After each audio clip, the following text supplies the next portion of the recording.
தொடர்களை மாற்றி உருவாக்குக அப்படிங்கிறத பார்க்கலாம். பதவியை விட்டு நீக்கினான், இத்தொடரை தன்வினை தொடராக மாற்றுக அப்படின்னு சொல்லியிருக்காங்க. பதவியை விட்டு நீக்கினான் அப்படிங்கிறது அதாவது வேற யாரும் நீக்கிட்டான், அது பிறவினை.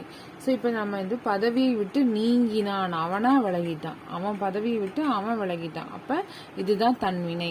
பதவியை விட்டு நீங்கினான் அப்படிங்கிறது தன்வினை. அடுத்து மொழியியல் அறிஞர்கள் திராவிட மொழிகளை ஆய்வு செய்தனர், இத்தொடரை பிறவினை தொடராக மாற்றுக.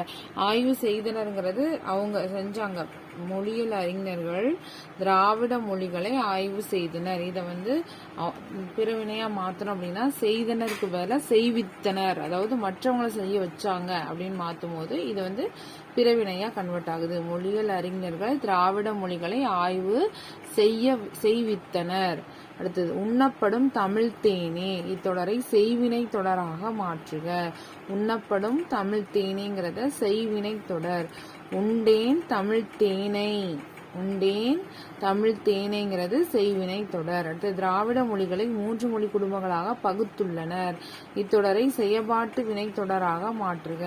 செய்வினைனா அவங்க செஞ்சிருக்காங்க. திராவிட மொழிகளை 3 மொழி குடும்பங்களாக பகுத்துள்ளனர்ங்கிறது என்ன அப்படின்னா செய்வினை. இது செயபாட்டு வினையா எப்படி மாத்தும் அப்படின்னா திராவிட மொழிகளை 3 மொழி குடும்பங்களாக பகுக்கப்பட்டுள்ளன. அடுத்தது நிலவன் சிறந்த பள்ளியில் படித்தார், இதை பிறவினை தொடராக மாற்றணும், அது தன்வினை. அவர் நல்ல பள்ளியில படிச்சாரு. இப்ப என்ன பண்ணனா நிலவன் சிறந்த பள்ளியில் படிக்க வைக்கப்பட்டார், நிலவன் சிறந்த பள்ளியில் படிக்க வைக்கப்பட்டார். அடுத்தது சொற்களை தொடர்களாக மாற்றுக, இதுவும் தன்வினை பிறவினை.